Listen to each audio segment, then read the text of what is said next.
all the districts and departments around the county to pool our resources, and we have specialists from each department and district that come together and work together on specialized calls just like this one. Chief Wilcox is one of the guys who heads it up, trains them, gets people together, and he's a perfect guy for operations. W-A-S-E-R. Ben. We're going to have one other speaker from Full Wave Tower. His name is Stephen Garcia. Thank you. And he'll be your third speaker. Is there any questions before we get started? What is Full Wave Tower? Full Wave Tower, fix and repairs towers.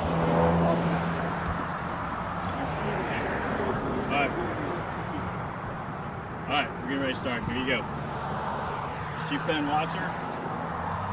Alright, you guys want to read just kind of an overview of what happened here for around 2:38 p.m. we received a call. Sorry. Around 2:38 p.m. we received a call for an individual on a tower, and we responded and got to the scene. A little bit after that, our units set up and started to prepare for a rescue on a tower. We estimated that he was about 900 feet in the air. Special operations units from around the county responded from Afton, Melville, Maplewood, St. Louis City, West County, Monarch, Shrewsbury, Maryland Heights, Metro West, Webster, Fenton, and Valley Park Fire Protection District responded to assist us in getting this individual down. Special Operations Chief, Assistant Chief Matt Wilcox from the Maplewood Fire Department assisted us with operations on the scene.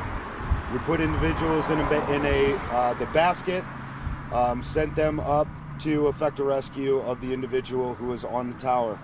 Everyone was brought back down safely. The individual who was on the tower was rescued in large part because of a worker who was on site.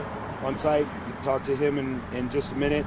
Basically what he did was held on to this guy and kept him in place and kept him safe until we could get rescuers up to him to bring him back down.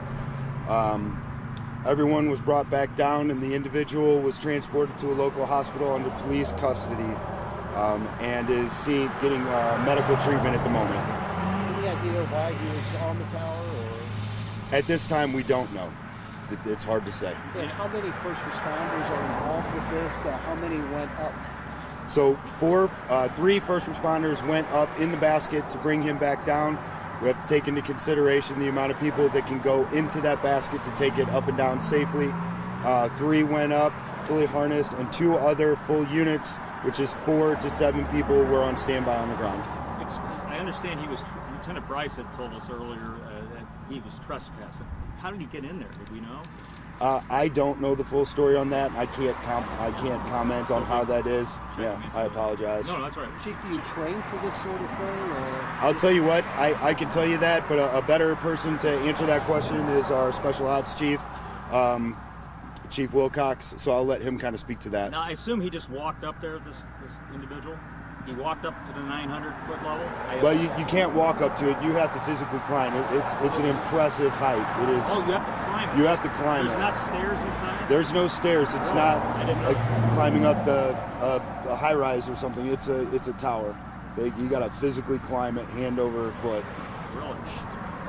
And no indication of why he did it? Or? No indication. And as he was going up there, was anyone chasing him, or was this a matter he started going up there and someone here called and said, hey, we got I a can't problem? speak to that conclusively. I'll let the worker tell you what they did. Basically what they did is they chased him with the basket and positioned the basket above him so he could stop the individual from ascending further, and in large part because of that, we were able to do the rescue without anyone And this was a getting hurt. maintenance company's basket. They were here working on the tower. Anyway. That is correct. And could you explain how the basket works and with the cables? And I'll tell you what, I'm going to let him do that. Okay. I think that would be It's hard interesting to hear from describe him. without knowing, huh? Yeah, it's on a cable and a pulley system, and a large diesel engine runs it up and down the side of the tower. What kind of condition was this guy in? Was he in physical condition? I don't want to disclose any medical or physical condition to keep this individual's privacy. Our EMS personnel made contact when he was safely on the ground, and they transported him to a hospital. Is he going to be arrested? You said he's in police custody. That's up to county police, and I'd rather not speak on, excuse me, what they're going to do, but that'll be their decision. Did he resist at all? Not that I know of, no. Next up, we'll have Yeah. Assistant Chief Wilcox Thank you guys, appreciate Thank you, Chief. speak about special operations. So my name is Matt Wilcox. I'm the Assistant Fire Chief at the City of Maplewood. I'm also one of the rescue duty officers with St. Louis County Task Force 3. It's made up of all departments across St. Louis County that train for such incidents as this. We also, within the Special Operations Team, have a tower rescue team that's made up of departments in St. Louis County that train on this specific incident itself. We've had that team for about 3 years. They actually train quarterly to climb towers, to take authorized and unauthorized climbers. The rescue today, the gentleman you'll meet in a little bit, actually secured the victim. They were about 900 feet up in the air. They had a man basket that was on scene already. We put 3 tower technicians in the basket, one from Maplewood, Melville, and Afton. They went up 900 feet. They went up there, and the worker that was up there already had him secured. They put him in a victim harness, which is a harness to secure him to the tower. Then they moved him from the tower into the man basket. They secured him in the basket, and then they brought the worker and put the worker in the basket and lowered him down from 900 feet to the ground. Like I said, this is something we train for. The St. Louis County Special Operations Team is made up of teams all over St. Louis County that train for building collapse, swift water, confined space, tower rescue, all sorts of rescues, and this is why they go to all the training and do everything for such incidents like this to be successful. I forgot. Go ahead. No, I was going to say, you called it a rescue. I mean, the implication was he going to jump, did he say? Or I can't comment on that. All I can tell you is we successfully rescued a man from 900 feet up, along with the gentleman you're about to meet. Was part of that rescue as well, and it was a total team effort. Chief, can you talk about the potential, I guess, harm with radiation, or I mean, the tower? So the tower was turned off. We consulted with the company that owns it, and we turned everything off. So they're worried about power that's on there, FM waves. There's meters we can use. They had those when they took them up to make sure everything was off, but the power was turned off specifically for that. Plus, we had workers that were there working it. We don't know his motives, but for anyone who would ever think to climb this, just what are those dangers? And, You can get electrocuted, you can fall, anything can happen, and then you also put the rescuers in danger. This is a very dangerous rescue, and the gentleman, Steve, that you're about to meet, pretty much saved that man's life. We were able to get him out. Had it not for him, this would have been a different outcome. roughly how old was he? I can't comment on that right 20s, now. 30s, I can't comment on that right now. Chief, I think somebody else had mentioned about how many people you have a limit on the basket that you can put in there. Yes. So when we started, the rule of thumb that we were told by the head gentleman on site was 4. Due to it being a rescue, we could go up to 5. So we took 3 up there, thinking we were going to take the victim down and leave somebody up there and do it again. We consulted with him, and we were able to put all 5 in the basket. We put the worker in there due to him climbing up there and then taking the basket and being up there for a long duration, that we could get everybody down successfully. So you had 3 first responders, the guy, plus the worker. Yes, sir. And it's their equipment, the basket. The basket is their equipment. Yes, we had a backup plan to have a rescue team on the ground. We had anywhere from 10 to 12 climbers ready with rescue gear. Had we had to climb, we would have climbed up to 900 feet and done a piggyback rescue, where you're taking your rope and your equipment up to the tower. We'd secure the victim, lower them about 200 feet on a main line and a belay line. Then we take them down to another rescuer that's at 200. They exchange. We take them down another 200 feet, and we would have piggybacked them all the way down. Do you need to do that kind of rescue? No, we train on it, though, every quarter. have you trained on this tower before? We have not trained on this tower before, but we've trained on towers in the area. Towers and cranes. When they turned the tower off, the Channel 5 kept operating? I can't comment on that right now, sir. I guess so. Next up, we'll have Steven Garcia. Oh, how are we doing today? How are you? Oh, good, pretty good. A little riled up, just looking to calm down a bit. I It's guess so. pretty chaotic Steve, day. who are you with? I'm with Full Wave Tower and Broadcast. We're a tower crew. We're working on this tower here. We're just painting it. As you can see up towards the top, there's a tarp there.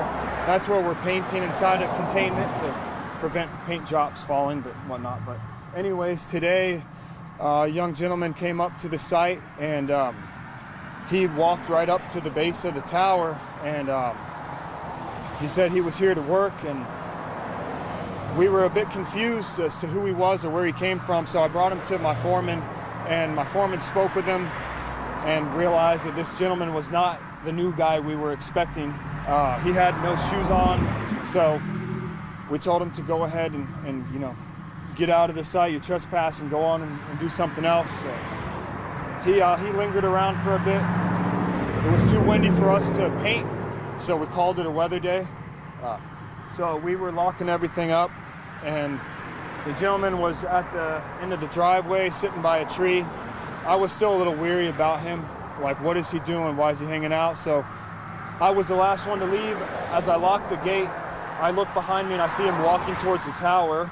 So I turn around, go through the open gate, and I drive to the tower, and I see him walk through the woods.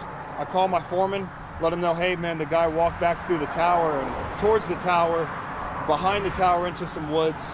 I'm just gonna make sure he doesn't do nothing crazy. He said, okay, maybe he lives over there. I turn around to leave. I look in my rear view and I see some movement on the tower. I get out of the car and I see him climbing the tower at about 30 feet. So I realize this is not good. I call my foreman, let him know, Andrew, and he immediately calls EMS, he calls engineer, he lets everyone know. I took it upon myself to try and stop him from getting any higher, because the higher he goes, the more complicated the rescue is going to be, because he's climbing barefoot, two, he doesn't have a harness, no type of personal protective gear at all. So I start climbing. I get to about 300 feet, and he's steady about 200 feet above me. He does not stop climbing. He continues to climb. I have quite a bit of weight on me with the harness, but it's kind of embarrassing, you know. I did. Yeah. I called to him. I said, hey, stop climbing, please stop climbing. And he wouldn't stop. He didn't even acknowledge me. So I climbed down. By this point, Andrew was on site. I say, hey man, I need you to send me up in the pan, and I need you to send me up above him to where I can pull the pan in the tower, I can get inside of the tower, get on the ladder above him, and stop him from getting any higher. That was my plan in my head. So he gets me up to above the containment at roughly about 900 some odd feet. I pull myself into the tower and get the pan dogged off. I get inside the tower just in enough time to stop him from climbing, because he was about 5 foot below me. He was ready to surpass me. So you had to subdue him. I had to. Yes, he would not stop. I had to get my hands on him to physically stop him from climbing any higher. He would not listen. He wouldn't respond. He wouldn't acknowledge me. So I get in the ladder and I say, hey, this is it. You're done. No more climbing feed for today. This is where it stops. And once you got him, he stopped. He resist? Yes. So he tried to fight you? Or? Yes, he did. I positioned off to the ladder to where I can sit back in my seat comfortably, because I had a feeling I'm gonna be here for a little bit. And he tries to squeeze through me and my harness to keep climbing. And I said, stop, please stop. I start yelling because I'm getting frustrated, and he still won't stop. He's shaking and he's gripping the ladder. He won't let go of the ladder. He's death gripping the ladder. So I get my arms around him and I'm bear hugging him, and I was just really trying my best to stay calm, telling him, stop, please stop, please stop. He wouldn't. The whole time my foreman is radioing to me, so I'm trying to keep both hands on him, but when I let go of one hand to reach for the radio to talk, he uses that as his advantage to climb higher. Just to clarify, you're on a ladder on the side of the tower. Inside of the tower. Oh, inside of the tower. And that's where he was climbing up? Yes, sir. Okay. Inside the tower. My main concern was him getting on the antenna, because he wanted to climb to the very top. if he would have gotten on that antenna, it would have been a much more complicated rescue, and we would still probably be on the tower right now, most likely. Say The you fire wanted to go. department got there. Tell us what happened. Okay, so the the fire department comes up on the pan, and they ride up. I'm communicating with the chief, or I'm communicating with the fire department on the radio. He's communicating with the hoist operator. They're sending 3 gentlemen up in the pan, 3 firefighters in the pan, and they end up getting up to us to the height we're at. We communicate with each other and find a good spot to basically where we're going to get him inside of the pan safely. So we get the pan positioned with the help of the firemen in the pan and the men on the ground, communication, and we get the pan where we need it, and we start to come up with a plan to get him inside of the pan and off of the tower. So we get a harness, a full body harness onto him, and we get him attached to the tower immediately as soon as they got up there. That way he's connected, and then we work together to basically he was on this side of me, and we had to get him into the pan this way. So as we worked together, we were able to get him in the pan safely and pretty quickly too. So if it weren't for the firemen getting here so quickly and coming up with a plan as fast as they did, this wouldn't have been a quick rescue. It happened very quickly and Just to effectively. clarify, when you were kind of chasing him, Yes, sir. How long a period was that? And maybe it's hard to estimate. Oh, okay, chasing him by climbing, or okay, Well, climbing, yeah. climbing about 30 minutes. Well, I mean, you caught him. You said you first caught him, and he fought you, or Well, I chased him the first time climbing, Yeah. and I wasn't able to catch him. I realized the best plan of action would be to climb down and get in that man basket and get above him Oh, I see. to where I can put him in the pan and get down.